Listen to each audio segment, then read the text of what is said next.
Today on CityCast Denver, we look at the issue of holding people in jail for money. Why do we still do this? You and I are accused of similar offenses, similar set of circumstances, and the only difference between the two of us is I have access to $100 and you don't. It is nonsensical that I get out and you don't. Today's Thursday, June 10th, 2021. I'm Paul Karolyi, and this is CityCast Denver.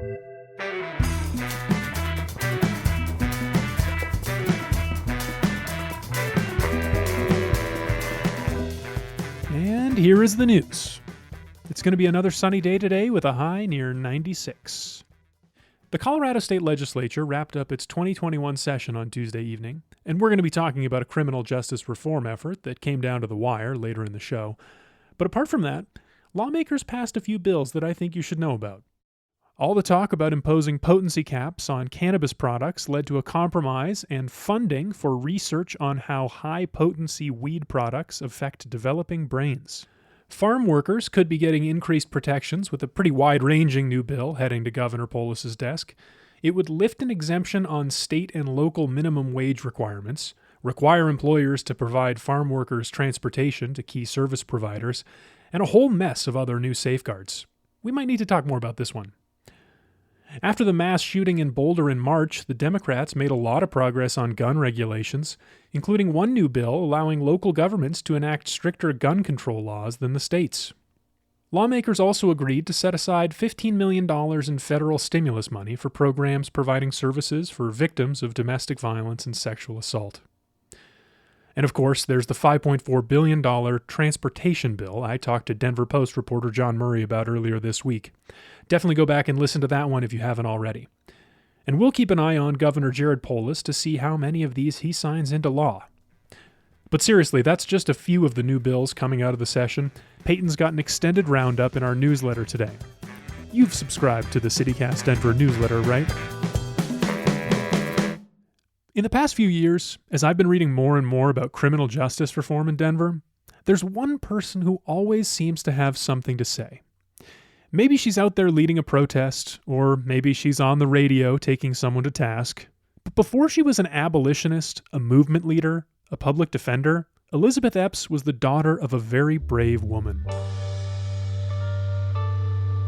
I was raised by a woman who, in college as a nursing mom, took a Confederate flag down off of a frat house on her college and burned it in the square of Wake Forest University's campus, burned the Confederate flag, and then wrote a letter to the editor claiming responsibility for taking down their flag and burning it. So I was pretty much born into a family of activists and of, outspoken women. And here's the thing about Elisabeth. She's not just out there behind the bullhorn. She does the hard work of criminal justice reform every day. Whether it's bailing people out of jail with her organization, the Colorado Freedom Fund, or getting into the nitty-gritty of law to find practical ways to work the system. Or even just being the person who's there to take the important call whenever it comes in. I need to give you a disclaimer that I'm waiting on an important call that I really hope doesn't come in the next 30 minutes, but because of the way life works, Sure. It might. So when I look down, it's because I'm looking to see if the call is that entity. So sorry for that. No, I totally understand. We're grateful for your time. I caught up with Elisabeth earlier this week at a raw moment. She had been working with state lawmakers to reform Colorado's pretrial holding and arrest provisions. So like, how do judges set bail? Who has to sit in jail for what crimes? And on Monday, in the House Finance Committee, a Democratic majority killed the bill she'd been working so hard on. So, Elisabeth, we're going to talk about a bill today that carries the names Michael Marshall and Marvin Booker. But before we even get into the content of the bill, I think it's important that listeners understand who those men were. Can you briefly tell the story of Michael Marshall and the story of Marvin Booker? Yeah, it's an honor to speak their names and speak of their stories. I think that their family members are the ones who are best entrusted to tell their stories, but I do think their family members would be okay with me speaking in this way about them. So both men were gentle souls who were in Denver and who both their lives were both ended in the custody of the Denver Sheriff's Department. Marvin Booker was a street preacher. Mr. Booker faced challenges that a lot of folks in our community do, with being unhoused and with dealing with substance use issues, and was arrested and charged with a very minor personal use related drug offense, and was effectively killed over it. And I hate that in telling part of his story, so much of it focuses on the end of his life. And so I just want to name, right, that he's so much more than what Denver police and Denver sheriffs did to him. But that is why we know of him.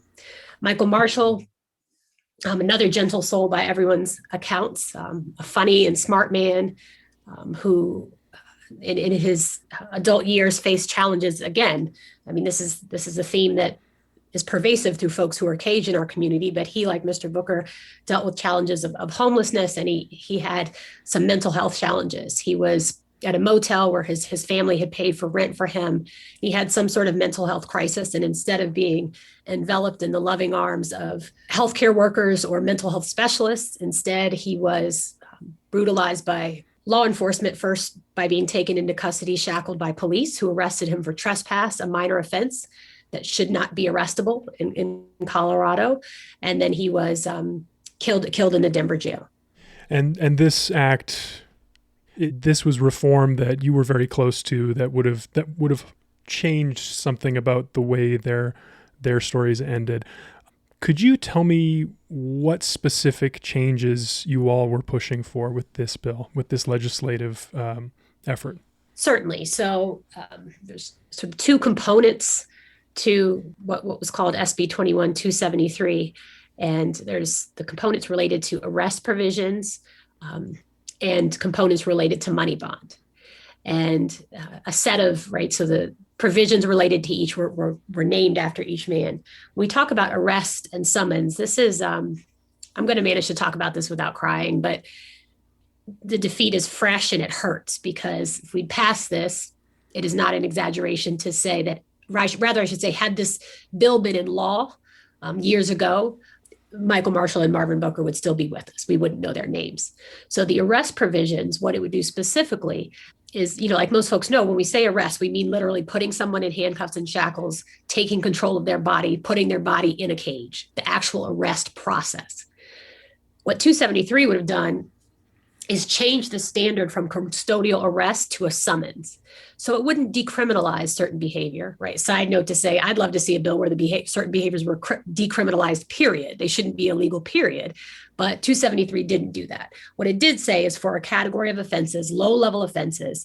So here we mean traffic offenses, petty offenses, many misdemeanors, not including domestic violence, not including motor vehicle theft. Instead of being able to be arrested, well, the only thing that officers could have done, right, would have been to give him a ticket. So summons in lieu of arrest is really important. We think that it's a decarceral step. It is an abolitionist step that moves folks towards more liberation. We also, the second set of provisions, we recognize that cash bail, wealth-based detention in all its forms, is classist, is racist, is I don't have one word to represent what it means when we say it harms people who are facing mental health challenges, but that is what it does. And so provisions that would limit the use of cash bond, that would require PR bonds, PR meaning personal recognizance bonds, where if someone has been arrested for a certain set of offenses, we're going to say you can't hold them in the jail on money bond. And in both cases, these men were, I know Michael Marshall was held on a $100 bond. That should have never been the case. So while there's been other legislation, 1225 a couple years ago, that did address PR bonds, this would extend that work further. The law tells us, is very clear. It's clear in reading it. It's not clear if you watch Colorado courts in practice, but the law is clear that pretrial liberty is supposed to be the norm. Liberty is supposed to be the default. That's supposed to be the baseline presumption, and that the standard to hold someone, a pretrial, unconvicted, innocent person, the standard has to be high. And so 273 would have pushed Colorado law to be more in line with that proposition, which is that we shouldn't be holding people unless they present an acute danger to society, and we certainly shouldn't be holding them on money bond. So that's what it would have done. I'm profoundly disappointed that it didn't pass.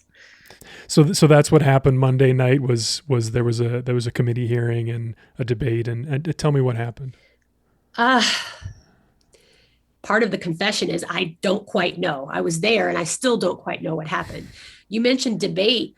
There really wasn't one. There was 20 minutes of opposition Okay. testimony and 20 minutes of positive testimony, but none of the elected representatives, and there were 6 of them who voted no in finance committee, gave a reason. None even asked a question that would have suggested, sort of telegraphed their reason. So, long-winded way of saying, yes, it died in the finance committee without any reasons given as to what financial reason would have made it die. I think it is fair to, there's plenty of blame to go around in terms of the failure of the bill. I didn't work hard enough. I didn't get it done. But in terms of the actual votes, 2 Democrats ultimately killed the bill, voted no on finance, and didn't. It stings to recognize that I'm very confident that we had the votes on the floor to pass this, meaning if it had gotten out of finance and gotten out of approps, if it gotten to the whole body, we would have won. And so it hurt that these 2 Democrats exercised their power in such an outsized way to prevent it from going to the floor. I can't imagine how that must have felt after all this work and all this time and knowing what it means to you personally and how much it means to our community. Who were these 2 representatives? I feel like we should say their names so the people who can vote for them or against them next time might be better informed. Yeah, absolutely. So the chair of the House Finance Committee is Shannon Byrd, who's in the 17th Judicial District, which is Adams County, I believe, and then Matthew Gray, who's a former prosecutor who's also in the 17th Judicial District. I believe his area is Broomfield, Superior. So two white folks, 2 white lawyers who voted against it.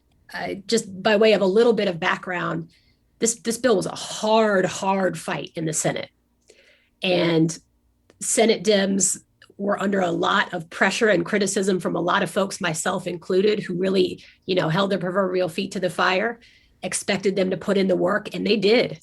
They sent a good bill. They sent a solid, good, safe bill that was supported by 7 of the district attorneys, the top law enforcement officials across the state, sent it to the House, and a Dem majority failed us. Tell us why, right? Enlighten us. What does Matt Gray know? What does Shannon Byrd know? That their Black and brown colleagues and that the Latino caucus and that the Black caucus, what do these 2 representatives know that the rest of us don't know? Let us know, right? Because we're not giving up. We're coming back. So that's where I am with that. Yeah. Well, I think that's maybe a role that we can play. Maybe we can send a couple of emails to Representatives Byrd and Gray and ask them to explain their votes. Hey, so I did reach out to Representatives Shannon Byrd and Matt Gray to ask why they opposed the bill on Monday evening, and haven't heard back yet. I'll let you know when I do. But speaking of why they might have opposed this bill, Republican Senator John Cook, a former Weld County sheriff, he said something like, "Most lawmakers don't know anything about law enforcement or jails, but if we listen to the professionals, we'd be voting no on this bill." Do you know what he's talking about there when he's referring to the professionals? Yeah, I cautiously say I do think I know what he means, actually. So I was in that hearing. When he says if we listen to the professionals, he means specifically if we listen to carceral folks in law enforcement who are supporting the status quo of cops, courts, and cages. So really what he's talking about are police. And he's correct that the vast majority of police chiefs, I should say, I don't know this about individual officers, they want to retain their power. That shouldn't surprise us. But we should recognize, and Senator Cook should recognize, police do not have a good history of reforming themselves. Yeah. Well, Elisabeth, we've been talking a lot about the politics surrounding this, but I don't want to lose the thread of the actual issue here. The matter at hand is this question of bail reform, and I wanted to put an open-ended question to you. In your ideal world, how would you want this system to look? Well, that's a big question. As an abolitionist, I have to name that the long-term goal is a world without cages, a world without cops. That's what we're working for. That's not an answer, though, to your question of what would the system look like in terms of in my lifetime. But I want to name that because for me, it's a lens through which I'm working. And so it's grounding and it's an intentional, right? That's the goal. So what the system in the short term would look like, particularly when we're talking about money bail, by short term, I mean 2 to 3 years in Colorado, we need to end wealth-based detention. There are 2 countries in the world that use a for-profit system of bail bond, of money bond. 2, us and the Philippines. So I'm looking forward to us moving past that. In terms of what it would look like, it's hard to talk about this without getting too legally, but essentially the shorter answer is we would want a system where we have adversarial hearings. And what that would look like is us saying, if you're saying that this person is so dangerous, right? They're presumed innocent, but we know that people do commit crimes, right? And so if what you're saying is that this person who's accused of X is so dangerous that she can't be free pending the resolution of her case, then we're going to have us a hearing. You're going to put on evidence, you being the state. Sorry to make you the state in this example, but the state's going to put on evidence. The defense is going to put on evidence, and we want a judicial officer to consider all of that in deciding if the person is held or not, as opposed to these 30-second bond hearings where the judge looks and sees, oh, she's been charged with sex work before and missed court, and just sets a number. If you and I are accused of similar offenses, similar set of circumstances, and the only difference between the 2 of us is I have access to $100 and you don't, it is nonsensical that I get out and you don't. So that disparity has to be eliminated. And that would be an overwhelming factor in what the system would look like. Yeah. Well, Elisabeth Epps, thanks so much for joining us on CityCast. Thank you. I'm excited that y'all are here and doing this work. I love Bree, so it's good to talk to you too. Oh, me too. Yeah, I can't wait till she's back. We miss her. Yeah, she's a presence for real.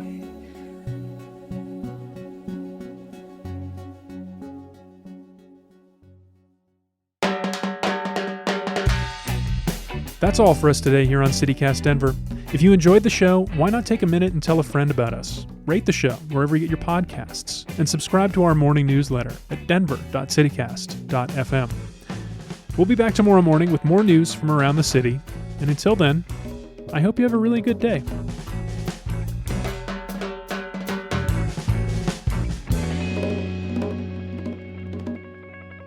Do you want it to feel casual like that? Okay.